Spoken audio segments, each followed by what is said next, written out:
Hey gang, it's me, your good buddy Matt D. Could not control my hair today, but you know what? That's not important. What is important is this, what we're going to be working on. And this appears to be some sort of Sea Hag. That's right, a Sea Hag from none other than the Advanced Dungeons and Dragons from TSR. Get a good look of that. Perfect. Yeah, I've been doing a whole series of them. Let's do one more. Yeah, let's get to work. All right, let's just get right into it here, because uh, because honestly, doing this audio is a bit of a slog. So let's kind of try to blast right through it. And I also lost some of the video. Video not found. Error, error, error. I don't know how it happened. Sorry, everybody. What you missed is you missed me inking the old Sea Hag's old sea knife. And I know what you're thinking, too bad, so sad. But honestly, I have a lot to say about that knife. That knife is super important-ish. But yeah, let's talk about other things first. So the first thing I kind of want to talk about is, Monster Manual Monster. This is kind of, I wanted to show you, like, what it is. What are some of the ideas that kind of incept my brain before I kind of started drawing, and kind of like where a story or monster or what is, again, I've said it before in other videos, like what is fire elemental, what is Sea Hag, right? Like, how do you conjure that character? And kind of when I started into it or walked into this thing, my first thought was the witch that came from the sea, like, you know, an old spooky movie. And not even like rewatching the movie, but just like my memory of when the last time I saw it was like, and that was like over a decade ago, like, and just like what I think of when I think of that.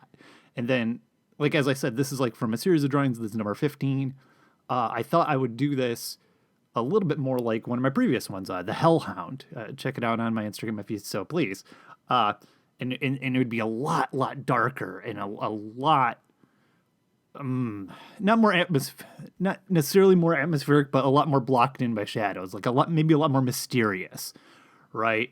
As if it was dusk and this just shadow was coming out of the sea. But as I penciled it, I didn't quite pencil it that way. My pencils were a little bit tighter, looser than they normally are. And then, like, kind of as I started laying it in, and as you could see it, it was kind of rough. Like what I normally would never lay in the knife first, because the knife is kind of like I said, then I believe the knife is very important. I would have gone in with a less important area, but I honestly didn't know, because I'd thrown in so many kind of extraneous details that I didn't know what was not important first. Question mark, question mark, question mark. I don't know if that makes sense. So what I did was kind of noodle it around until I found it. Anyway, to go back to character. So initially, yeah, right, like this pure black creature just kind of oozing out, because the Sea Hag being so ugly that you couldn't even see her, right? Like, and she would be all darkened, and it would be all completely mysterious. But then, like I said, as I penciled it, I had kind of more of a, I don't know, it started getting more Kirby-ish, like Kirby doing kind of a weird monster lady meets like EC horror, right? Like, I kind of like that, where, you know, like the zombie coming out of the grave with kind of goopy gore coming out. And yeah, like that became, I don't know, the allure or the goal. So right, and you're like, dude, what in the Sam Hill does that have to do with the importance of an old lady witch's witch knife? Right. So, as I showed you earlier, the monster manual, the image itself on this one really kind of was throwing me every time I kind of went to draw this. Again, there was more of an inclination to kind of focus in on the head, because the illustrator had focused in on the head and how ugly she is. But the kind of cool thing about the monster manual is that normally there's like a write-up underneath it. And just also, like, next to the picture, there's stats. And the stats themselves kind of can inform you of information about this creature. Like, she does 1 to 4 hit points of damage because she has a dagger. Question mark. Now, why does the old Sea Hag have a dagger? I don't know. So anyway, as I'm drawing it originally, I'm getting kind of to the waist. I kind of felt like it needed a counterbalancy thing, right? So sometimes when you're drawing, so initially I added that knife, not as a story element, but just because I was like, I just wanted something there. I wanted something on her hip, and I wanted a different line going in that direction. And my brain just instinctively went to dagger, right? Probably because I saw it in the monster manual and it was kind of, again, floating around there incepting my brain, and it just kind of oozed out, right? But I didn't go into it thinking it had a story element. Again, sometimes when you're drawing, it is very just, you are like a beast. You are like an animal, right? And then as I drew the knife, originally it was more of a squiggly knife, like more of a serpentine snake knife. But then I was like, well, that's ridiculous. Why would she have a knife like that? She would have like probably an old rusty broken knife. But then I was like, no, what she would have is like a knife to cut fish, right? Like an old fish cutting knife, because she's going to be like, what is she eating but fish guts? And, it's got to kill, and I'm just imagining her like ripping open the white belly and guts coming out, and she's like feeding on them. And then, yeah, that's why you're getting these big old nasty, like gut feeding teeth fish on her, right? Like I felt like the teeth were super important. And so then suddenly this thing that just started out as like a weird design element suddenly had this very, very, very important story element, right? And I'm pointing all of this out because it's such a minor detail, and I it was so important to me when I came up to it in my brain, like right, like I'm rocking this background right now in the video, but probably in my head I'm just thinking about her eating fish guts, like, and how cool that is. And just how right, like the story of this goopy monster is giving me the energy and jazzing me up to kind of finish this drawing. But then kind of when I lay it in, and originally like kind of when I inked it, like, and it was the first thing, I kind of just flubbed it, and I wasn't even thinking about it, and it really drove me crazy. And then I realized that, it's not important. Like, it's important to me. Like, the knife was important to me to draw because of the story and funness, but it doesn't matter to you. Like, you don't need to see the stupid knife that she has. Like, that detail is about as important as that little crab at the bottom, which I just drew to be funny. Like, being right there on, it's just like stuff like that you're just kind of throwing in there for fun. I don't know. It's funny how these story things in your brain, in my mind, become super, super important. I don't know. But so that's thing one. This video has two things, thing one and thing two. That is thing one. Thing two is, let's talk about supplies. Now, there is maybe two schools, but there's many schools of thought, maybe two, of like the kind of supplies you should get, new or old.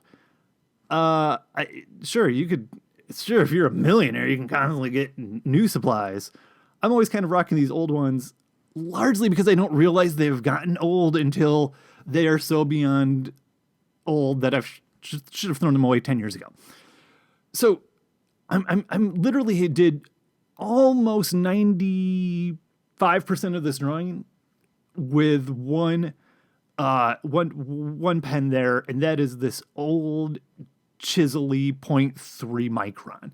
Now, the thing is, like, new microns, dude, they are amazing. Lay down a great line, et cetera, I don't, whatever. It's a new pen.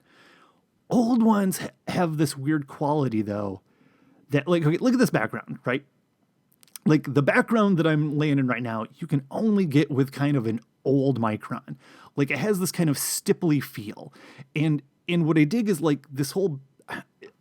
The background, like I said, I originally was going for a much more stronger design thing, but as I kind of laid it in and was scribbling, it got kind of more stormy, right? Like, it went from The Witch Who Came to Sea to, another drawing I kind of did, a Hellhound, to now I'm thinking of Turner paintings in the background, right? Like, I'm thinking this turbulent, violent storm as it kind of comes in, and it's purpley and dusk at the same time, and like, just everything that a Turner painting is, only black and white. I mean, how do you do that? You can't quite make an oil painting. You can't do an oil painting out of crappy micron pens, but a crappy one you almost kind of can, right? Because it has this kind of special drag, and it creates a kind of special line, which, trust me, is frustrating if you want to do like some sick outlines, right? Like those fat black areas were just on the Sea Hag. All that dark fat stuff was just a real chore to kind of pull off. But all the background stuff was super fun because the pull had just such kind of a, I don't know, kind of a ghosty effect. I don't know, not quite as stipply, but yeah, again, like I said, a thing that you can only do with kind of that kind of micron. And actually, even on the ghosty part of the sides, like how I mentioned, how I do a kind of bootleg Instagram trick, is a bunch of the side is kind of has this kind of ghosty fade because I used like an old Sharpie that is just mostly, ink farts, where it's just, you know. But yeah, in this one, as you can tell, like a lion's share of it, the drawing is the background, right? Like if the background, in my estimation, if the background did not work, it would not sell as, the witch who came to sea, or, old Sea Hag, there. And as you can see, kind of doing my trademark, adding in a little bit of pencil to the background to make it a little bit of silvery to kind of pull it out, add those finishing touches, kind of inked out the face again, because so horrible you can't see her, as part of the description, as part of the storytelling of this thing.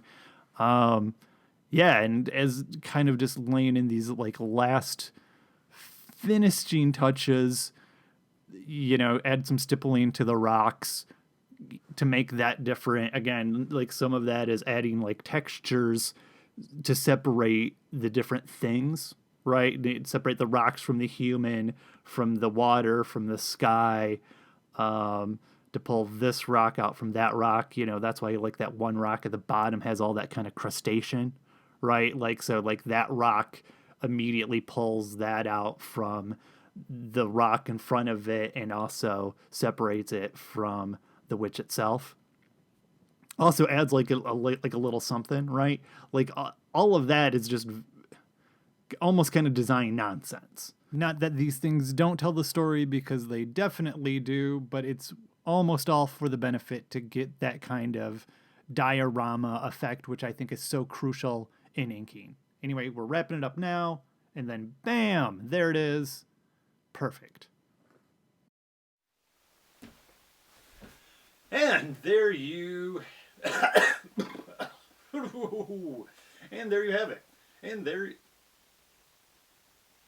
you have it. How to ink a Sea Hag. Sea Hag from none other than your Advanced Dungeons and Dragons. Hopefully you learned something. I know you're not exactly working on the exact same thing I am, but perhaps you're getting some tips or tricks, or just had some fun. Good old fun. I had a hair in my mouth. And anyway, until next time, have a great day, and happy drawing.